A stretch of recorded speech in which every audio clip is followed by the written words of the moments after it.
साथियों आज हम लोग जानेंगे थोड़ा फ्लेमिंग के right hand rule and left hand rule के बारे में। ठीक, चलो देखते हैं फ्लेमिंग का राइट हैंड रूल और लेफ्ट हैंड रूल क्या कहता है। Fleming left hand rule and right hand rule.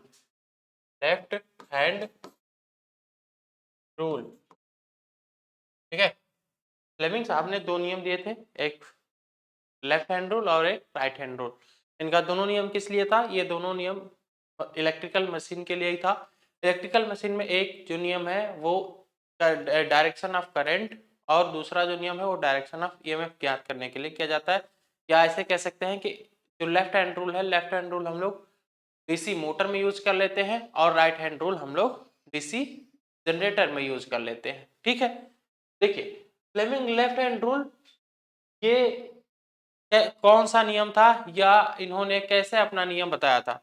तो इन्होंने ये नियम बताने के लिए बस ये इतना बोला था कि आप अपने बाएं हाथ की 3 अंगुलियों को, कौन कौन सी अंगुली भाई? अंगूठा, ये तर्जनी और मध्यमा, अंगूठा तर्जनी और मध्यमा, इन तीनों अंगुलियों को परस्पर इस प्रकार फैलाएं कि इन ये तीनों एक दूसरे क्या हो, ये तीनों एक दूसरे के लंबवत हो। तो कभी कभी ये भी क्वेश्चन पूछता है आपसे कि फ्लेमिंग के लेफ्ट हैंड रूल या राइट हैंड रूल में अंगुलियों के बीच एंगल कितना होता है? तो अंगुलियों के बीच एंगल 90 डिग्री होता है। तीनों अंगुली के बीच एंगल कितना होगा भाई?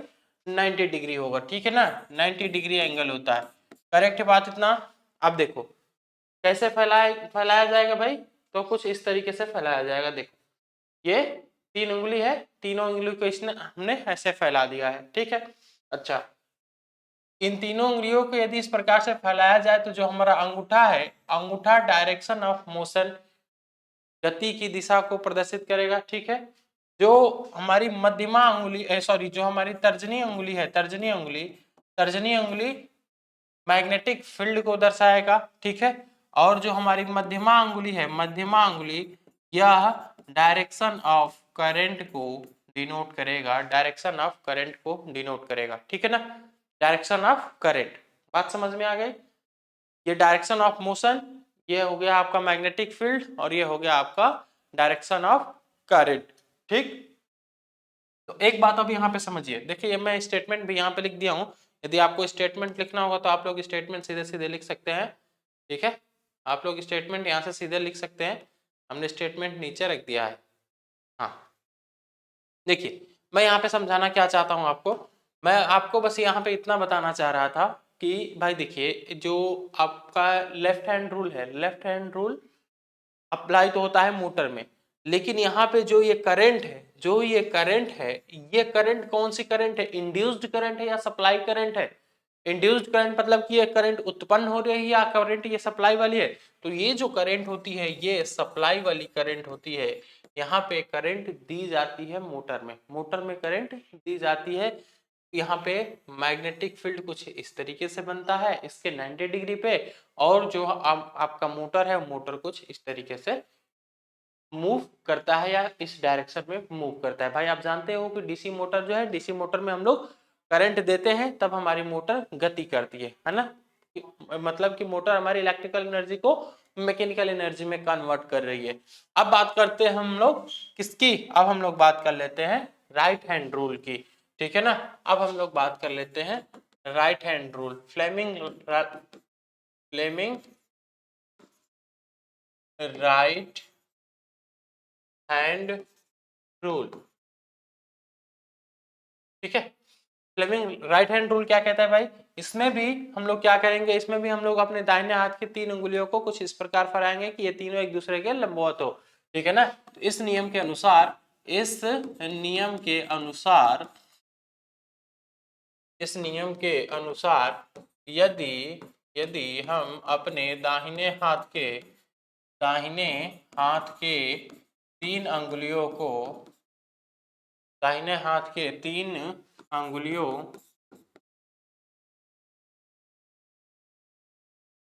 को इस प्रकार फैलाएं, 3 अंगुली कौन कौन सी हैं भाई? ऐसे लिख लीजिए, 3 अंगुलियां, अंगूठा, अंगूठा तर्जनी एवं मध्यमा, अंगूठा तर्जनी एवं मध्यमा को इस प्रकार फैलाएं कि ये तीनों एक दूसरे के लंबवत हो, ये तीनों एक दूसरे के लंबवत हो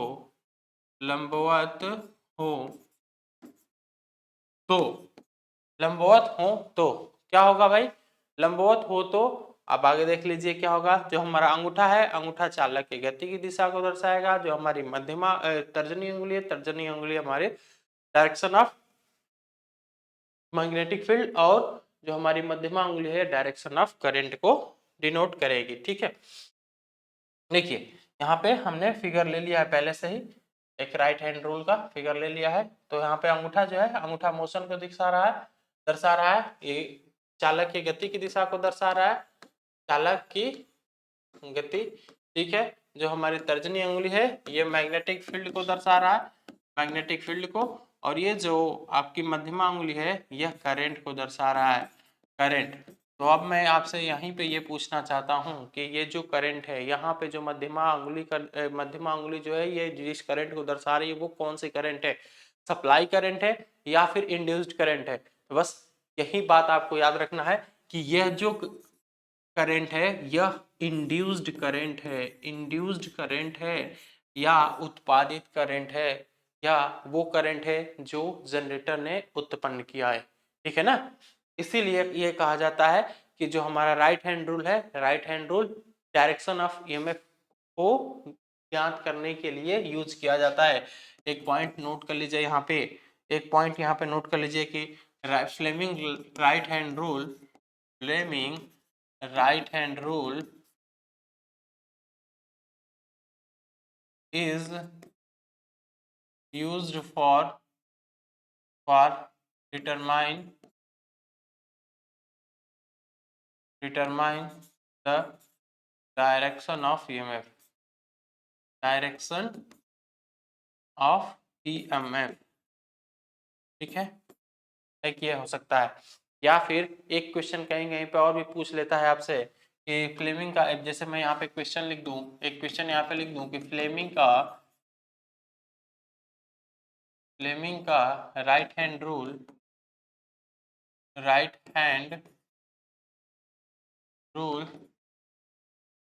किस करंट की दिशा को दर्शाता है, किस करंट की दिशा को दर्शाता है। ठीक है, हमने लिख दिया यहाँ पे पहला पहला हमने लिख दिया कौन सा भाई, alternating current, alternating current, Fleming right hand rule, Fleming का राइट हैंड रूल में यहाँ पे लिख लो मध्यमा, मध्यमा अंगुली, तो थोड़ा ज्यादा सही हो जाएगा। ठीक है, दूसरा हो गया आपका डीसी करंट या डायरेक्ट करंट, तीसरा हो गया आपका इंड्यूस्ड करंट, इंड्यूस्ड करंट। ठीक है, और चौथा हो गया आपका, चौथा क्या हो गया भाई, नन ऑफ दीज या ऑल ऑफ दीज लिख लो, all of the above, all of the above. तो बताइए कौन से करंट की दिशा कौन से करंट को दर्शाता है राइट हैंड रूल, तो ये इंड्यूस्ड करंट को दर्शाता है। यहाँ पे ऑप्शन सी बिल्कुल सही होगा। बस मैं इसी बात पे बार बार जोर इसलिए दे रहा हूँ कि भाई यहाँ से भी एक क्वेश्चन बना हुआ है और ये फिर से बन सकता है, जो कि आप लोगों के लिए एक बहुत बड़ा कंफ्यूजन बन सकता है या कंफ्यूजिंग पॉइंट हो सकता है। ठीक है, बात क्लियर हो गई। एक कंफ्यूजिंग पॉइंट और है कि जो आपका राइट हैंड रूल है, राइट हैंड रूल मोटर के लिए अप्लाई होता है और लेफ्ट हैंड रूल जनरेटर के लिए अप्लाई होता है। तो ये बहुत बड़ा कंफ्यूजन बना रहता है सबको। यहाँ पे लिख लीजिए कि Fleming right hand rule, Fleming right hand rule is used for generator, generator Hindi में कहें तो फ्लेमिंग राइट हैंड रूल कहाँ पे अप्लाई होता है भाई, ये जनरेटर में अप्लाई होता है, जबकि जो हमारा फ्लेमिंग लेफ्ट हैंड रूल है यह किस लिए अप्लाई किया जाता है भाई, यह मोटर में अप्लाई किया जाता है, मोटर, डीसी मोटर, ठीक है, डीसी मोटर और वो डीसी जनरेटर, ठीक है। उम्मीद है कि ये सेशन आप समझ पाए होंगे अच्छे से, और ये आपका जो कंफ्यूजन बना था left hand rule, right hand rule, generator, motor, ये कंफ्यूजन भी दूर हुआ होगा, ठीक है। चलिए